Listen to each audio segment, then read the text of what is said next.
एक बार गौतम बुद्ध के पास एक युवक आता है और कहता है, हे बुद्ध, मैं अपने आप को नियंत्रित नहीं कर पा रहा हूँ।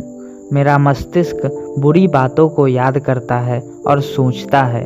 मेरी आंखें बुरी चीज़ों को देखने को ढूंढती है। हाथ हमेशा गलत काम करना चाहता है। पैर बुरी जगहों पर जाना चाहता है और शरीर आलसी है और घमंड मुझ पर हावी हो रहा है। मुझे क्या करना चाहिए कि मैं आत्मनियंत्रित जीवन जी सकूं? कृपया मेरी मदद करें।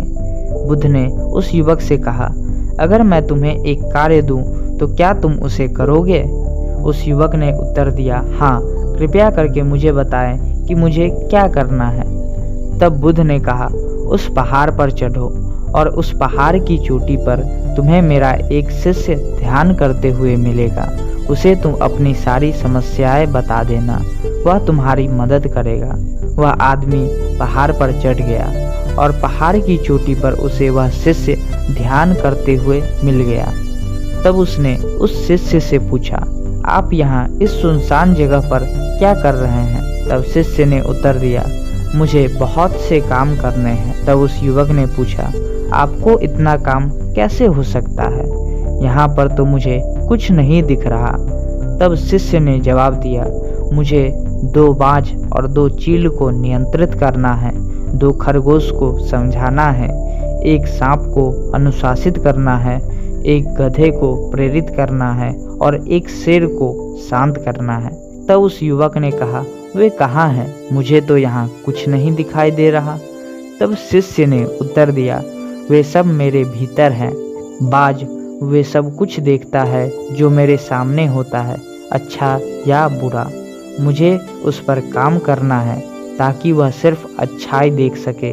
फिर 2 चील जो अपने पंजों से दुख देता है और काम बिगाड़ता है, मुझे उसे नियंत्रित करना है ताकि वह सिर्फ अच्छे कार्य कर सके। वे मेरे हाथ हैं।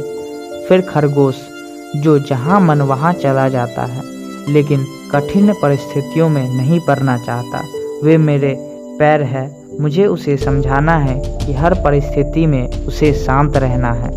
फिर गधा, वह हमेशा थका रहता है, उसे कोई काम करना पसंद नहीं, मुझे इसे प्रेरित करना है, ये मेरे शरीर है। और फिर सबसे कठिन है सांप, जबकि यह 32 सलाखों वाले पिंजरे में कैद है, फिर भी यह हमेशा जहर फैलाने और दूसरों को दुखी करने के लिए तैयार रहता है।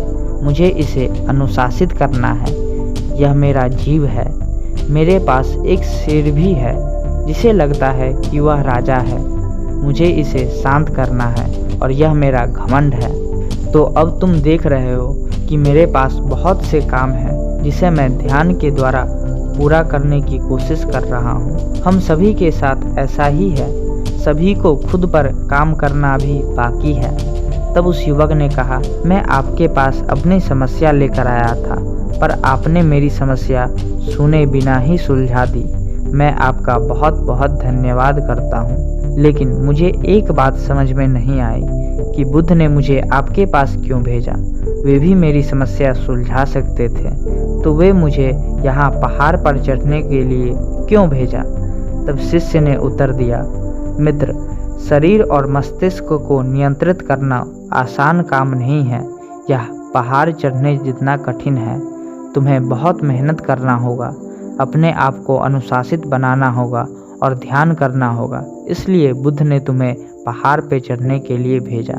इसी के साथ आपको यह कहानी कैसी लगी कमेंट बॉक्स में ज़रूर लिखें और हमारे चैनल को सब्सक्राइब करके बेल आइकन ज़रूर दबाएं ताकि आगे ऐसे ही इंस्पिरेशनल वीडियोस आप तक पहुंचती रहे। धन्यवाद।